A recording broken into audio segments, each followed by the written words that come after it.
Hello guys, स्वागत है आप सभी को एवाई एग्ज़ाम में। आज आप लोगों के लिए फिजिक्स के प्रैक्टिस सेट लाए हैं, जो आप लोगों को जांच करना है कि 25 में आप लोग फिजिक्स में कितना कर सकते हैं। और जो भी राइट आंसर होगा वो कमेंट में ज़रूर से ज़रूर बताइएगा। और अगर चैनल पर फर्स्ट बार आए हैं तो चैनल को सब्सक्राइब कर दीजिएगा और अपने दोस्तों के साथ शेयर कर दीजिएगा। चलिए देर ना करते हुए क्वेश्चन को स्टार्ट करते हैं। फर्स्ट क्वेश्चन की ओर बढ़ते हैं। फर्स्ट क्वेश्चन है कि निम्नलिखित में से कौन सा संबंध है जो सही है, यानी आवेश बराबर फार्मूला क्या होता है। संबंध इसमें कौन सा है जो सही है, तो Q इजकल टू होता है सी भी, जहाँ पे Q एक आवेश है, Q क्या है, आवेश है, C संधारित्र है, अभी जो है एक वोल्ट है, यानी Q इजकल टू होता है सी भी, यानी राइट आंसर ऑप्शन ए हो जाएगा कि 7 का निम्नलिखित कौन सा संबंध सही है, तो Q इजकल टू सी भी होता है। चलिए नेक्स्ट क्वेश्चन की ओर बढ़ते हैं। नेक्स्ट क्वेश्चन है कि अनिश्चितता का सिद्धांत यानी अनसर्टेनिटी प्रिंसिपल किसने दिया था। तो अनसर्टेनिटी प्रिंसिपल जो दिए थे वो हाइजेनबर्ग ने दिए थे। किसने, हाइजेनबर्ग ने। राइट आंसर ऑप्शन ए हो जाएगा 8 का। चलिए नेक्स्ट क्वेश्चन की ओर बढ़ते हैं। नेक्स्ट क्वेश्चन है कि वांडर वाल्स समीकरण किन राशियों का शुद्धिकरण है। वांडर्स वाल्स जो समीकरण है वो किन राशियों का शुद्धिकरण है, तो वो है आयतन और दाब की। क्या चीज़ का, आयतन दाब यानी volume and pressure, volume and pressure. Right answer option C कि वांडर वाल्स बल जो है समीकरण है किन राशियों को शुद्धिकरण देता है, वॉल्यूम एंड प्रेशर का। राइट आंसर ऑप्शन सी हो जाएगा, आयतन और दाब दोनों का। चलिए नेक्स्ट क्वेश्चन के ऊपर पढ़ते हैं। नेक्स्ट क्वेश्चन है कि जूल ओम प्रति सेकंड वोल्ट निम्नलिखित में से किसके बराबर है। तो जूल ओम प्रति सेकंड वोल्ट जो है वो वोल्ट के बराबर होता है। आप कटकुट कीजिएगा सभी का फार्मूला बैठाकर, तो जो मान निकल कर आएगा इसमें वो वोल्ट का आएगा, यानी जूल ओम प्रति सेकंड वोल्ट निम्नलिखित किसके बराबर है, तो वोल्ट के बराबर है, यानी राइट आंसर ऑप्शन बी हो जाएगा। नेक्स्ट क्वेश्चन की ओर बढ़ते हैं। नेक्स्ट क्वेश्चन है कि एक प्रोटॉन दूसरे प्रोटॉन को कितनी दूरी पर विकसित कर सकता है। यानी एक प्रोटॉन है वो दूसरे प्रोटॉन को कितनी दूरी पर विकसित कर सकता है, यानी रिपल्सन कर सकता है। कितनी दूरी पर रिपल्सन कर सकता है, 10 टू दी पावर -15 मीटर पर। कितने मीटर पर, 10 टू दी पावर -15 मीटर पर एक प्रोटॉन जो है दूसरे प्रोटॉन को विकसित कर सकता है, यानी रिपल्सन कर सकता है। राइट आंसर ऑप्शन ए हो जाएगा। चलिए नेक्स्ट क्वेश्चन की ओर बढ़ते हैं। नेक्स्ट क्वेश्चन है कि वोल्ट गुने एम्पियर यानी वोल्ट इंटू कूलम्ब जो होता है, वोल्ट गुने जो कूलम्ब होता है निम्नलिखित किस भौतिक राशि का मात्रक है। तो वोल्ट गुने कूलम्ब जो होता है वो कार्य का भौतिक राशि है। किसका भौतिक राशि है, कार्य का, यानी राइट आंसर ऑप्शन सी हो जाएगा। चलिए नेक्स्ट क्वेश्चन की ओर बढ़ते हैं। नेक्स्ट क्वेश्चन है कि किसी पिंड का भार पृथ्वी की तुलना में चंद्रमा पर क्या होता है। तो किसी पिंड का जो भार होता है पृथ्वी की तुलना में चंद्रमा पर जो होता है 1/6 गुना होता है। कितना गुना, 1/6 गुना। किसी वस्तु का जो भार है वो पृथ्वी की तुलना में चंद्रमा पर 1/6 गुना होता है, यानी अगर पृथ्वी पर 60 किलो है तो चंद्रमा पर कितना किलो हो जाएगा, 10 किलो हो जाएगा। समझ गए आप लोग। चलिए नेक्स्ट क्वेश्चन की ओर बढ़ते हैं। नेक्स्ट क्वेश्चन है कि यदि कोई पिंड जिसका द्रव्यमान m किग्रा है, द्रव्यमान यानी m किग्रा द्रव्यमान है, और v वेग से यानी वेलोसिटी जो है v वेग से r मीटर त्रिज्या वाले वृत्तीय पथ पर गतिमान है, तो अभिकेंद्री बल बराबर क्या होता है, सेंट्रीफ्यूगल फोर्स, सेंट्रीपिटल फोर्स। अभिकेंद्री बल बराबर क्या होता है, Fc। अभिकेंद्री बल बराबर होता है mv² अपॉन r, mv²/r, यानी m जो है द्रव्यमान है, v जो है वोल्ट, वोल्ट का स्क्वायर होता है वेग का स्क्वायर, और r जो है त्रिज्या, यानी सेंट्रीफ्यूगल फोर्स बराबर होता है mv²/r, यानी राइट आंसर ऑप्शन सी हो जाएगा। चलिए नेक्स्ट क्वेश्चन की ओर बढ़ते हैं। नेक्स्ट क्वेश्चन है कि जब किसी वस्तु को गर्म करते हैं तो वह फैलती है, यदि उसमें छिद्र हो तो छिद्र क्या होगा। जब किसी वस्तु को अगर गर्म करते हैं, आप लोग अपने घर में थोड़ा एक्सपेरिमेंट कीजिएगा कि कोई वस्तु है उसको लेकर आप गर्म कीजिएगा, और उसके बाद आप क्या कीजिएगा, उसमें पहले छेद करके उसके बाद गर्म कीजिएगा। पहले ऐसा ही गर्म कीजिएगा, उसके बाद उसमें छेद करके उसके बाद गर्म कीजिएगा, तो आप लोगों को पता चलेगा कि जो पहले जो गर्म करते हैं वो फैल जाएगा, और अगर छिद्र करके कोई चीज़ को करते हैं तो सिकुड़ता है। क्या होता है, सिकुड़ता है, यानी राइट आंसर ऑप्शन ए हो जाएगा। नेक्स्ट क्वेश्चन की ओर बढ़ते हैं। नेक्स्ट क्वेश्चन है कि फारेनहाइट और केल्विन किस ताप पर बराबर होता है। तो फारेनहाइट और केल्विन जो होता है 273 डिग्री सेल्सियस पर बराबर होता है। फारेनहाइट और केल्विन कितने ताप पर बराबर होता है, 273 डिग्री सेल्सियस पर बराबर होता है, यानी राइट आंसर ऑप्शन सी हो जाएगा। नेक्स्ट क्वेश्चन की ओर बढ़ते हैं। नेक्स्ट क्वेश्चन है कि स्वप्रेरण गुणांक यानी कोएफिशिएंट ऑफ सेल्फ इंडक्शन, स्वप्रेरण गुणांक यानी कोएफिशिएंट ऑफ सेल्फ इंडक्शन की इकाई क्या होती है। तो उसका इकाई जो होती है कोएफिशिएंट ऑफ सेल्फ इंडक्शन का, वो होता है हेनरी, यानी राइट आंसर ऑप्शन ए हो जाएगा। चलिए नेक्स्ट क्वेश्चन की ओर बढ़ते हैं। नेक्स्ट क्वेश्चन है डायोड क्या है। डायोड क्या है, तो डायोड जो है एक प्रकार क्या है, तो डायोड एक प्रकार का रेक्टिफायर है। क्या है, रेक्टिफायर। डायोड क्या है, एक प्रकार का रेक्टिफायर है, राइट आंसर ऑप्शन हो जाएगा कि डायोड एक रेक्टिफायर है।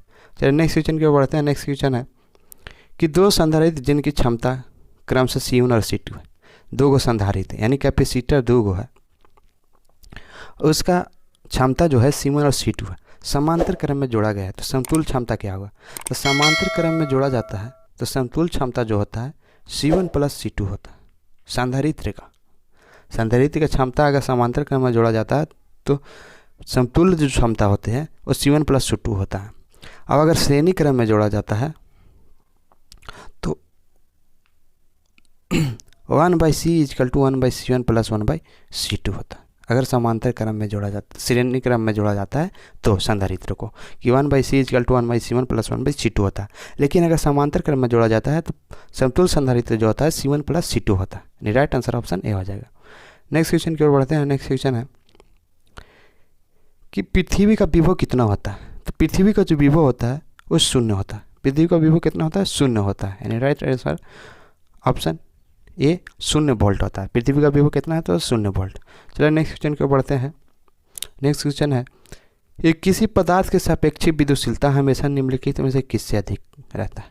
किसी पदार्थ की जो सापेक्षिक विद्युतशीलता जो होता है हमेशा किससे अधिक रहता है।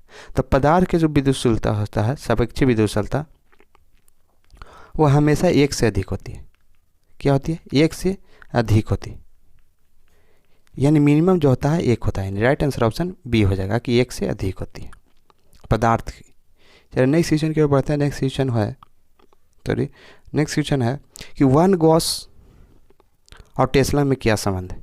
गॉस और टेस्ला में क्या संबंध है। तो 1 टेस्ला इजकल टू होता है 10⁴ गॉस। 1 टेस्ला इजकल टू कितना होता है, 10⁴ गॉस, यानी राइट आंसर ऑप्शन है कि 1 टेस्ला इजकल टू 10⁴ गॉस होता है। चलिए नेक्स्ट क्वेश्चन की ओर बढ़ते हैं।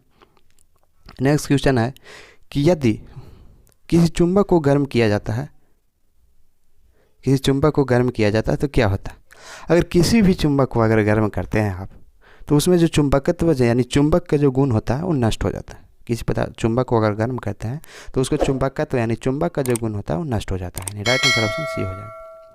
नेक्स्ट क्वेश्चन की ओर बढ़ते हैं। नेक्स्ट क्वेश्चन है कि श्यानता गुणांक की इकाई क्या होता है, यानी कोएफिशिएंट ऑफ विस्कोसिटी।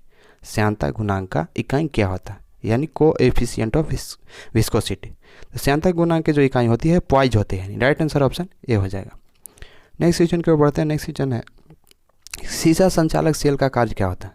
तो सीसा संचालक सेल का जो कार्य होता है रासायनिक ऊर्जा को विद्युत ऊर्जा में बदलता है। क्या करता है सीसा संचालक सेल, रासायनिक ऊर्जा को विद्युत ऊर्जा में बदलता है। चलिए नेक्स्ट क्वेश्चन की ओर बढ़ते हैं। नेक्स्ट क्वेश्चन है कि यदि किसी चुंबक को उसके मध्य बिंदु से चुंबकीय लंबाई के लंबवत 2 बराबर भाग कर दिया जाए तो क्या होगा। देखिए एक चुंबक है, अगर इससे बीच मध्य से चुंबकीय लंबाई के लंबवत 2 बराबर भाग में बांट दिया जाए तो क्या होगा, ध्रुव प्रबलता का मान बढ़ जाएगा, ध्रुव प्रबलता का मान घट जाएगा, ध्रुव प्रबलता अपरिवर्तित रहेगा। तो जो अगर बीच से काटने पर भी एक नया उत्पन्न कर लेता है, क्या करता है, एक नया उत्पन्न कर लेता है, इसीलिए इसका ध्रुव प्रबलता जो होता है वो अपरिवर्तित रहती है, राइट आंसर ऑप्शन सी हो जाएगा। नेक्स्ट क्वेश्चन की ओर बढ़ते हैं। नेक्स्ट क्वेश्चन है कि चुंबकीय क्षेत्र में प्रति सेकंड दोलन की संख्या n के बीच क्या संबंध है। दोलन की जो संख्या होती है वो चुंबकीय क्षेत्र के समानुपाती होती है। दोलन की संख्या दोलन की जो संख्या होता है चुंबकीय क्षेत्र के समानुपाती होती है, यानी दोलन की संख्या बढ़ेगा तो चुंबकीय क्षेत्र भी बढ़ेगा, अगर चुंबकीय क्षेत्र बढ़ेगा तो दोलन की संख्या भी बढ़ेगा। राइट आंसर ऑप्शन ए हो जाएगा। नेक्स्ट क्वेश्चन की ओर बढ़ते हैं। नेक्स्ट क्वेश्चन है कि यदि प्रिज्म द्वारा विचलन सबसे कम होता है, प्रिज्म द्वारा विचलन सबसे कम किसका होता है? तो प्रिज्म द्वारा जो विचलन सबसे कम होता है लाल रंग का। सबसे कम किसका होता है? लाल रंग का। अब प्रिज्म द्वारा विचलन जो सबसे अधिक होता है वो नीला रंग का होता है, बैगनी रंग का। सबसे अधिक किसका होता है? बैगनी रंग का। और सबसे कम कितना होता है? लाल रंग का। चलिए नेक्स्ट क्वेश्चन की ओर बढ़ते हैं। नेक्स्ट क्वेश्चन है निम्नलिखित में कौन सा संबंध सही है? तो 10 लैम्डा इक्वल टू होता है BV upon BH। 10 lambda equal to क्या होता है? BV अपॉन BH, यानी राइट आंसर ऑप्शन ए होगा। यह संबंध सही है। नेक्स्ट क्वेश्चन की ओर बढ़ते हैं। नेक्स्ट क्वेश्चन है किसी गतिमान पिंड के लिए निम्नलिखित किसका मान कभी भी शून्य नहीं हो सकता?